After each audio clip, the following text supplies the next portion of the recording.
এ লোকজন কবে আইছিল? না বাড়ি দিয়ে তো আইছিল, অনেকদিন হয়ে গেছে। কি রানছিলে এই সময়? খানা গরু মাংস আনছিল, মাছ আনছিল, ওইগুলা আনছিল। আব্বু আবার বাজার আনছিল। জামাই বাড়ি আনার সময় এককালে বাজার করে লই আইছিল, হেরা কইল আর বিশ্বাস করলো। এই দিন আবার কেটে এলো। ও আফা আমনে আইলাম তোমগো বাড়িতে, তোমরা তো রাইতে রাইতে কবা না নিজেরাই আই। আফা আমনায় তো কালকে ফোন দিলাম ধরলেন না। আমরা কি তোমাকে না বইয়ে বইয়ে কাটাই যে সারাদিন মোবাইলের দ্বারে বইয়ে থাকবো? আমগো পোলা পাইনের লেহাপড়া আছে, আমাগো ঘরের কাজকর্ম আছে, আমরা এইগুলা করে দিশা পাই না। কি কইলাম আর কি ফেরত দিল? আরে বাবা, মাথার উপরে 10খানা লাইট জ্বালাই থুয়ে দিছ।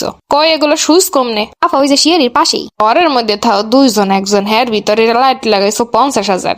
এতে কি তোমাকে বিল টিল ওঠে না, না মাগনা চলে? আরে বাইটা হা যায় এলাই জ্বালাই, এত কষ্ট করে ইনকাম করে রে।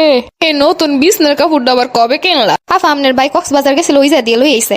আমার খুব পছন্দ হয়েছে বিছনার কাপড়টা। তোমাকে তো কম না, এটা আমি লই যাবো, কিন্তু আমার ভাই পছন্দ হয়ে আনছে যেহেতু আমি লইয়ে যাই, আবার ভাই আনবো।